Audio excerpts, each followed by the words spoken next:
Poddin My Noggin, hosted by CK Sims, creating a platform to elevate, educate, and heal by creating a space where people can share their stories of struggle, triumph, and redemption.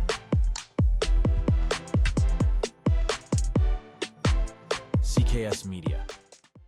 Hey everyone, and welcome back to another episode of Poddin My Noggin. I'm your host, CK Sims, and this week's topic is on forgiveness. And to talk about forgiveness, we have Katharine Giovanni. Did I say that correctly? You did. Okay, perfect. Welcome to the show, Katharine. It's great to have you here. Thanks so much for having me. I appreciate it. Well, let's get into it. So I read your biography, if you will, like what you wanted to share, and some things stood out to me. So you are a best-selling author. Yep. So congratulations on that. With your latest one being, of course, my brain just went, it's Forgiveness is in the title. The Ultimate Path to Forgiveness, Unlocking Your Power. So by Katharine C. Giovanni. Before we get into this, because I find that it's a really interesting topic, and I have some questions for you on it, bring us back. You had mentioned that you had some rough times in your teenage years. I did. You can't teach forgiveness unless you know its opposite. Like this. Okay. So the universe has provided me with entirely too much contrast, to be honest. It's probably started when I was in the 8th grade in never mind what year it was. Dinosaurs were roaming. Okay, it was 1974. There you go. Okay. And I was in the 8th grade. And I was horribly bullied because I was different. And my parents were very pickled people, meaning they were raging alcoholics, and they were getting a horrible divorce. So because of everything that was going on that year, I tried to commit suicide because I figured the world would be better off without me. I was in the 8th grade. I was a kid. Of course. Friend talked me out of it. And so I ended up just bouncing through life as one of those kids. You know who I'm talking about. And I was kind of always dark, and I was always sick, and I was always tired, and I was angry. Lord knows I was angry. And I continued kind of on that horrible path until my mother fell down a flight of stairs, broke her hip, and ended up in the hospital. Even my mother couldn't get a gin and tonic in the hospital. So we took advantage of that and sent her to rehab. And I spent the next 3 years with her, and it was gorgeous. We were closer than sisters. We completely forgave each other. We did everything together. We traveled. And then she died of breast cancer. And that was kind of the flashpoint of my entire life. And I realized very quickly that if I didn't get my own act together, I was going to die. So I have now been sober for 34 years. This was about 34 years ago. And I got married. I've been married for 33 years. Do the math on that one. And I am a breast cancer survivor and all that kind of stuff. But, you know, forgiveness, when you first get sober, most people go to AA and rehab, and you have to do these steps and you have to make amends. And they want you to reach out and call people. I am an extroverted introvert now. Back then, more than just shy. I was the shyest person you ever met in your life. So to reach out and call people. We didn't have texting back then. We didn't even have dial-up mode. There were no computers. I would have loved to text people. Couldn't. But the thought of calling somebody who might yell at me, left me stone cold. Not going to do it. But I did some forgiveness work. And right there, it was just lip service. You kind of mean it, you kind of don't. But the thing about forgiveness is everybody tells you have to forgive. Your pastor, your parents, everybody. Nobody teaches you how. Very true. Very true. And what if you don't want to? Then what? That's the other side. On a 10 scale, with 10 being unforgivable, horrific, and 1 being the easiest person in the world to forgive, every single person listening and watching this broadcast is thinking of their number 10 person. Every single person.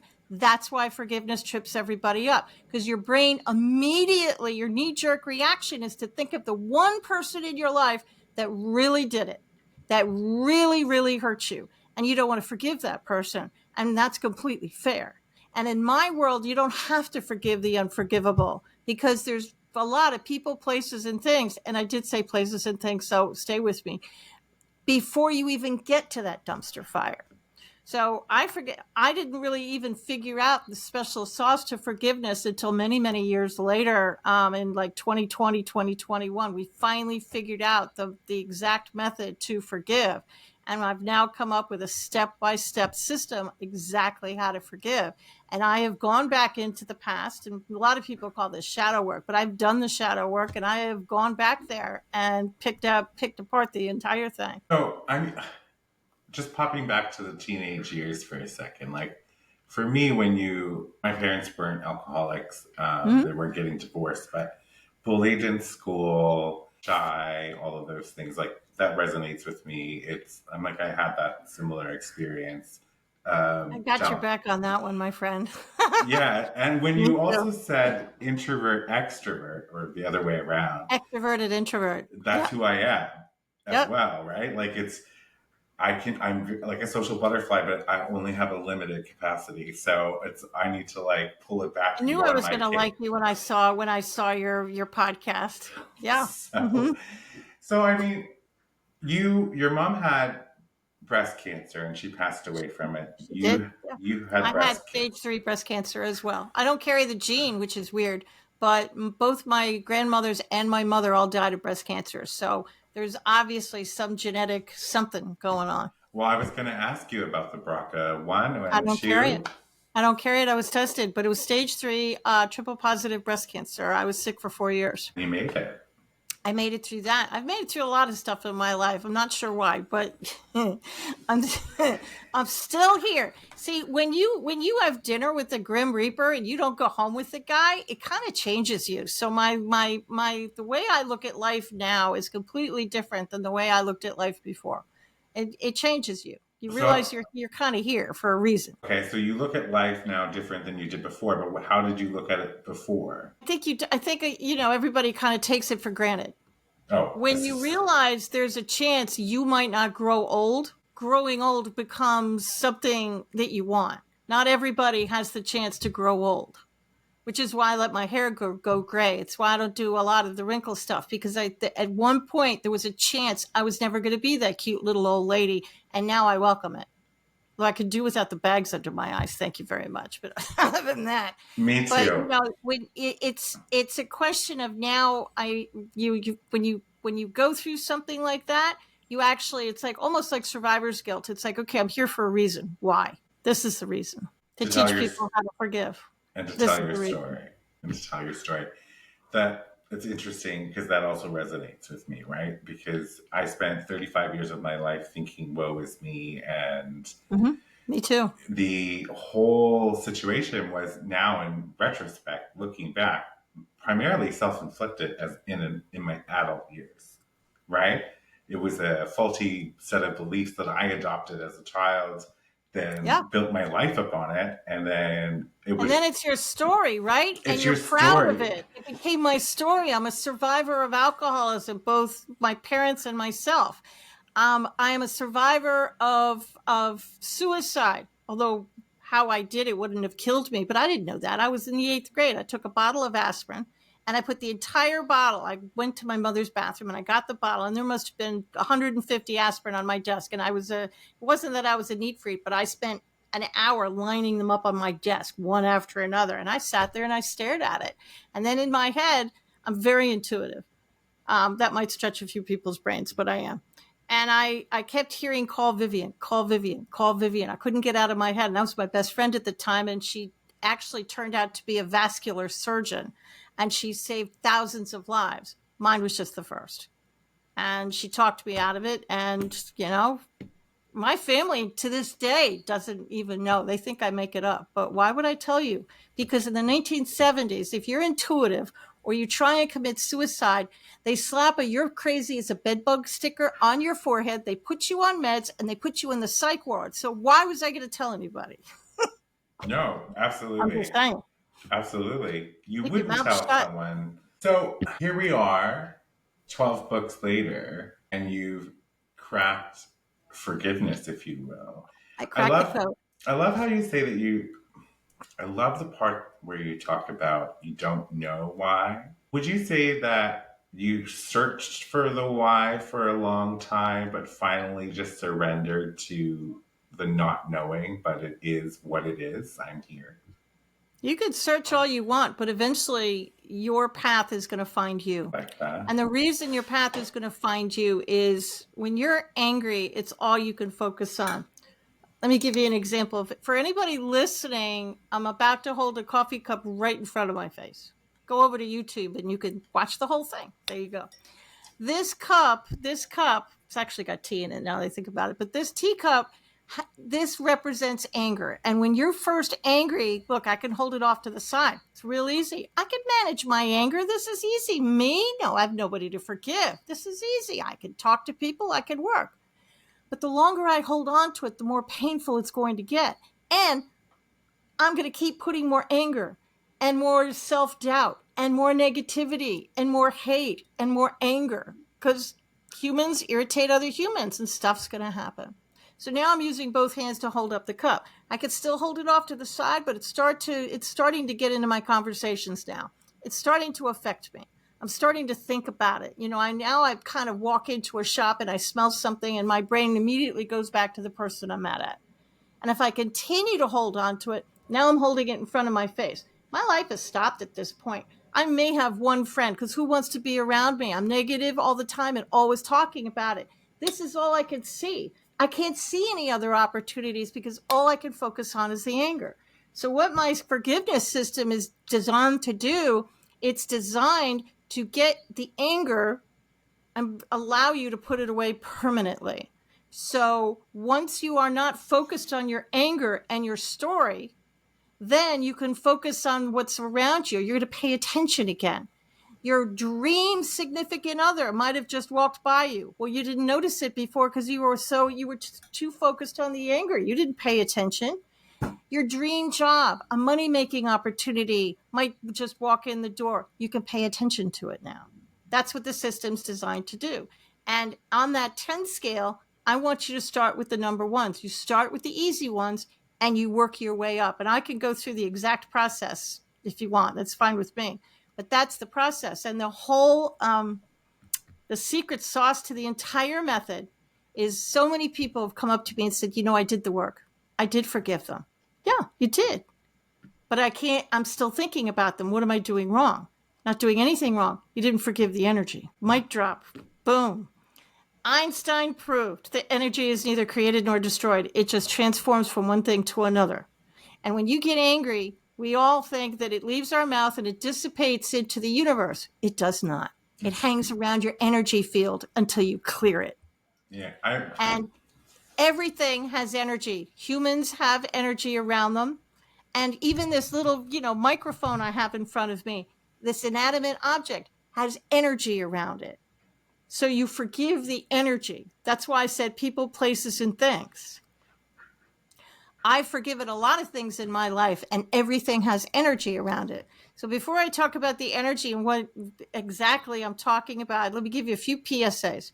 First of all, just because I forgive you doesn't mean I want a relationship with you. I probably don't. Okay. Forgiveness does not necessarily mean repair. Of that. That's one. Now, the other thing that trips absolutely everybody up, I think we were taught this in kindergarten when our teacher said, now go say you're sorry, and then you go off and play with each other. Okay, I think that taught us something that shouldn't have been taught. Just because I forgive you doesn't mean I'm giving you a pass. It doesn't mean I'm giving in and saying you were right all along. Forgiveness is selfish. You're still wrong. You're still a nuclear waste fire. I still don't want a relationship with you. Forgiveness means, and it's a real simple thing, I want your name out of my head. That's it. I want it out of my head. I want to stop thinking about you. I want to stop the memory. I want to live my life again. I want you out of my head. And that's what this is designed to do. Now, the people who say, well, you can forgive and forget. I'm from New York. Your girl's not forgetting anything. There might be a unicorn person on the planet who can forget. I'm not your person. It's like those old sayings that are kind of wrong, like the saying, I'm going to kill two birds with one stone. Why are you killing birds? They didn't do anything to you. Stop throwing stones at them. Cut it out. So this is the same thing. Because I use Forgiveness. that saying. Well, you won't anymore.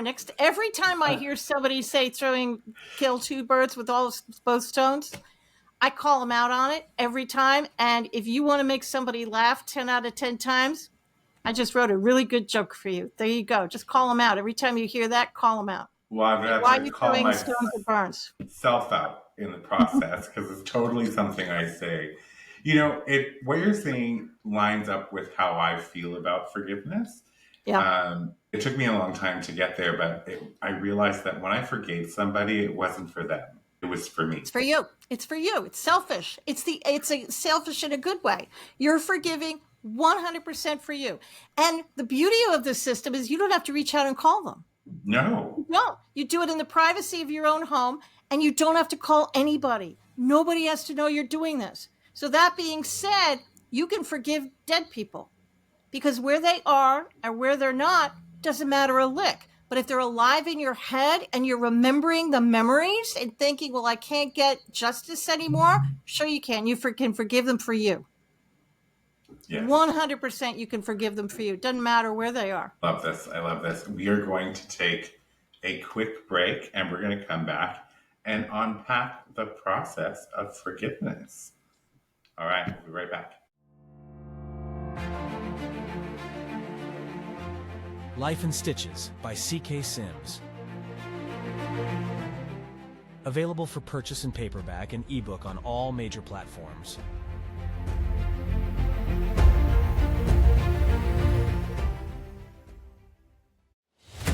Partner today with CK Sims and Poddin My Noggin to get in front of an audience that cares. You will be supporting mental health stories, tales of resilience, and uplifting content, aligning your brand with bringing goodness, authenticity, and kindness front and center.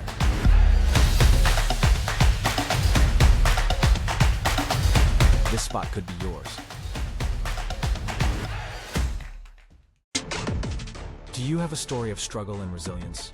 One that you want to share with others and possibly help someone through their own struggles? Find the link in the show description and fill out the guest form today.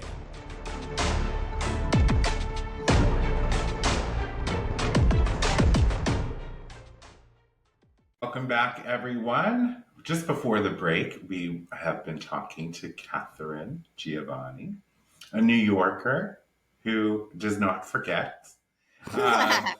And well, I live in the South now, but yeah, I used to be a New Yorker.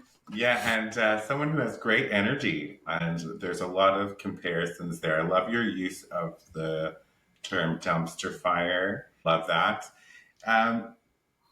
Katharine is a best-selling author. She has written 12 books, and her latest book that you can pick up is The Ultimate Path to Forgiveness, Unlocking Your Power. That's right. So, Katharine, let's say I came to you and I said, I'm angry, but I don't know at who or what. What would you say to that? I would say, repeat after me. Okay. And I would have you say, I completely forgive myself for not being able to forgive and the energy around these thoughts. And I'd have you say that every day for the next week. And what's going to happen is your brain is the most amazing tool and it protects you. And it's going to look at you and say, oh, they're ready, finally. And it's going to open up that back closet in your brain that's been closed for all these years, and memories are going to start to flood out.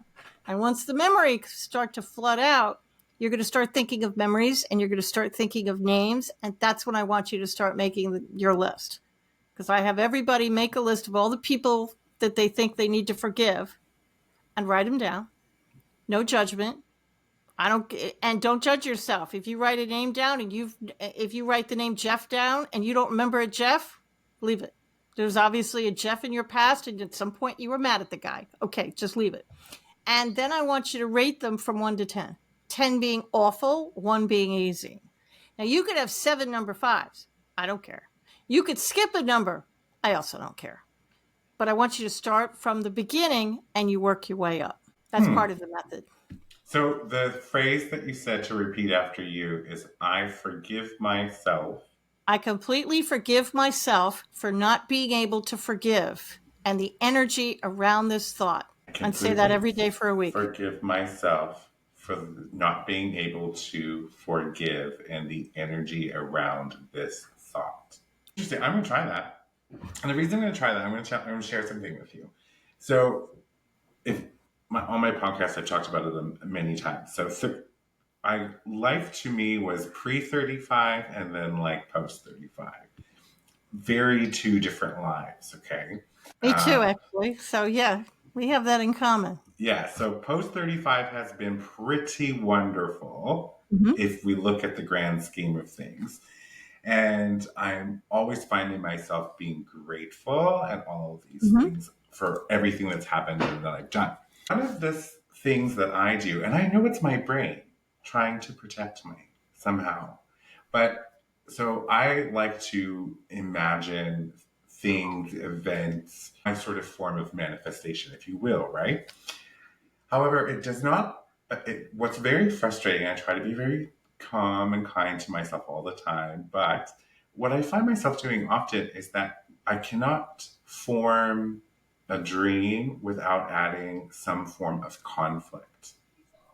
Okay. So if I'm thinking about, finding the man of my dreams, we are happy and we have the most incredible love, and then all of a sudden, like, he cheats on me, or the next thing the thoughts is he gets a terminal illness and dies, or it's something like that. Or I think about, having a podcast and it becoming very well known and turning it into a web show and all of these things. And then my executive producer sells me out and I lose everything. And there's this pattern of thought process where it's like I can get to a place where, I always have these wonderful, lovely, great things, but there always slides in this massive conflict, this life-shattering event. And so sometimes I get frustrated with myself because I'm like, okay, Curtis, I can fix this. Oh, okay. Well, then let me lean in. I'm here.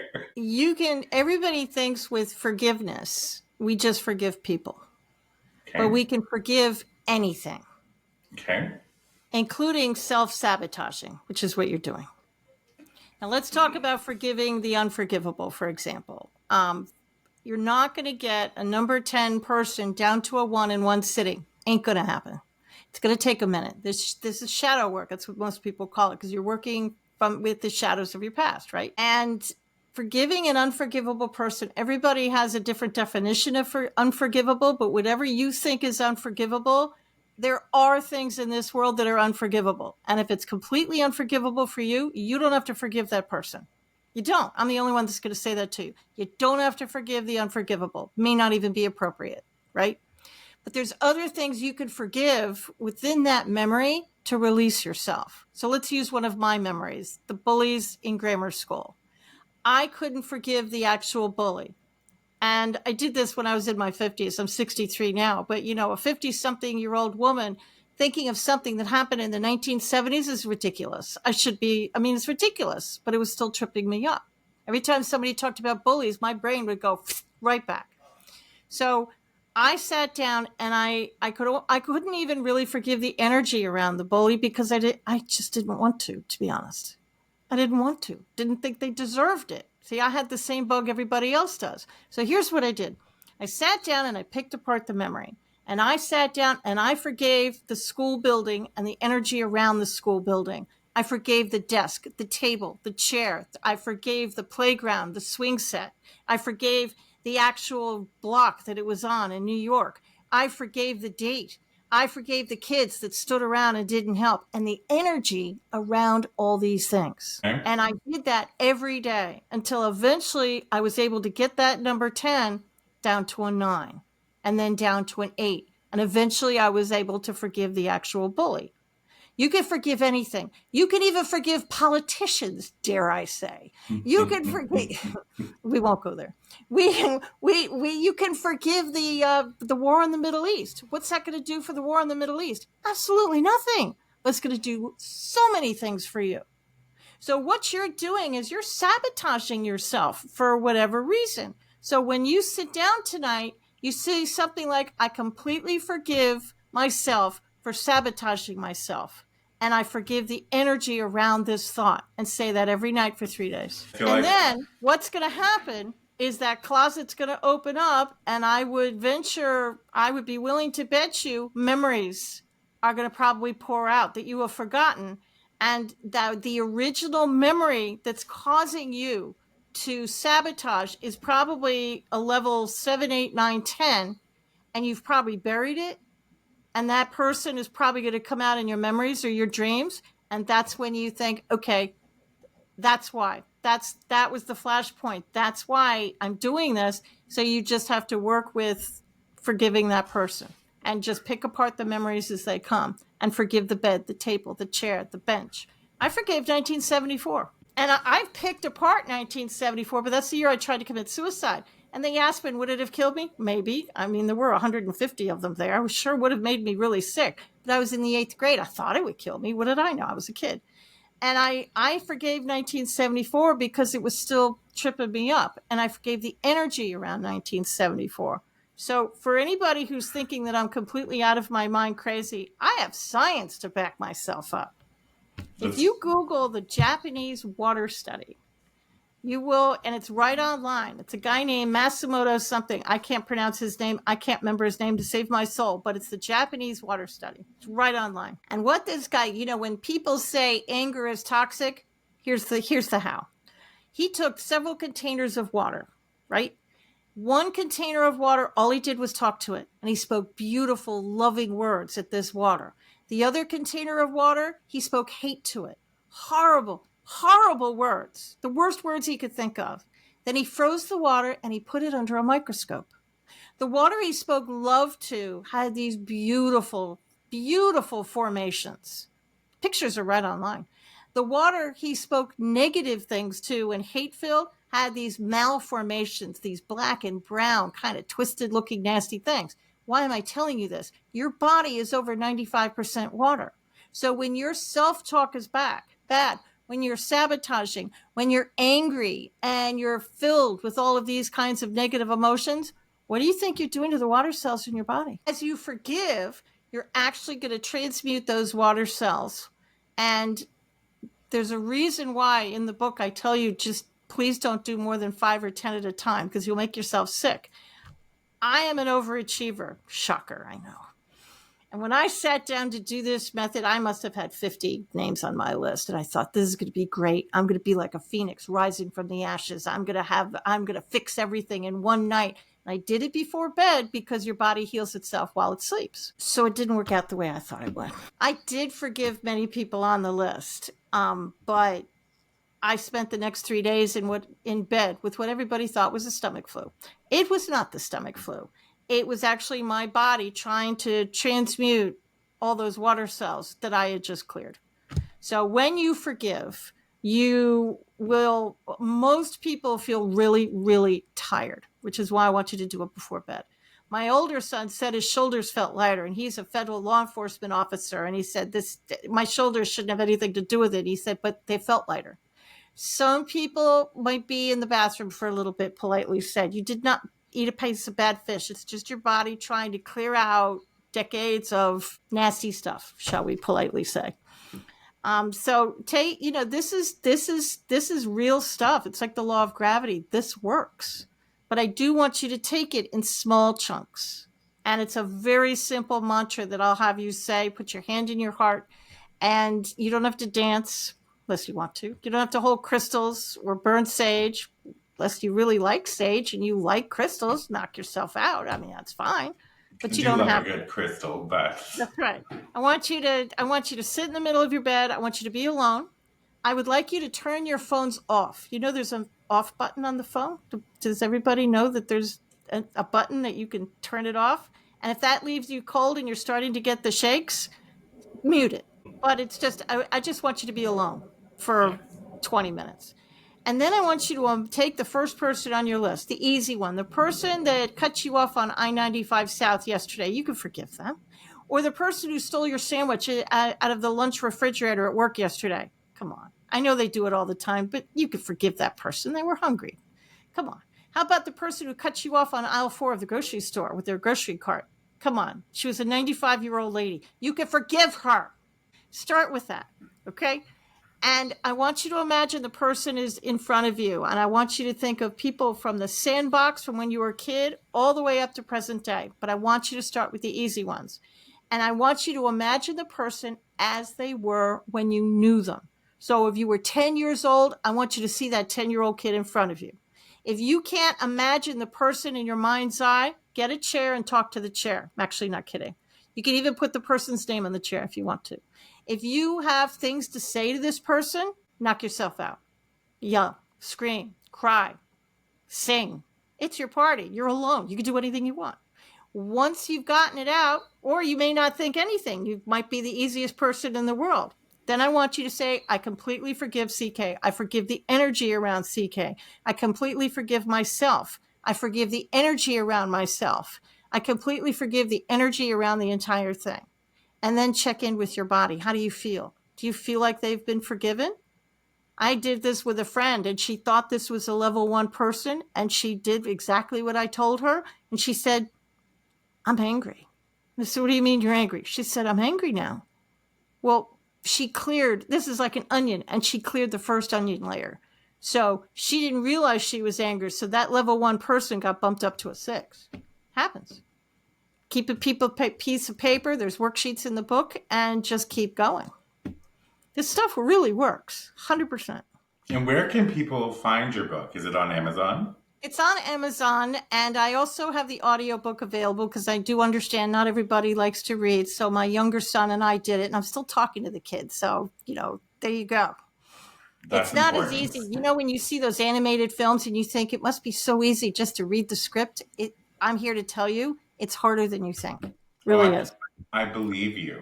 It is harder than you think. It took us a while to do both books, but the ebook, the paperback, and the audiobook are all available on Amazon and my website as well. Well, you've piqued my interest because 2 things came up there. So, just what you're saying makes sense to me because, trauma, for instance, we hold that in our bodies and it stays there until it's released. It stays. Right? So it's the same with anger and forgiveness. Unless we release the energy, then it stays with us. So that's the thing. So yeah, we hold that trauma in our bodies, but then also for me, I totally buy into the fact that this is something like an exercise, a repetitive exercise, because that's how I fixed my life. And how I'm here today is cognitive restructuring and retraining my brain to think neutral or positive as opposed to a shit show. Katharine, it has been an absolute pleasure to have you on the show. Thank you again for being here today. Wish you nothing but the best. Everyone go out and pick up The Ultimate Path to Forgiveness, Unlocking Your Power by Katharine C. Giovanni. Everyone out there, go out there and live your wildest dreams. Until next time. For media and sponsorship inquiries, email info@cksims.com or visit cksims.com and fill out the contact form. Be sure to subscribe so you don't miss an episode. A new episode airs every Saturday. CKS Media.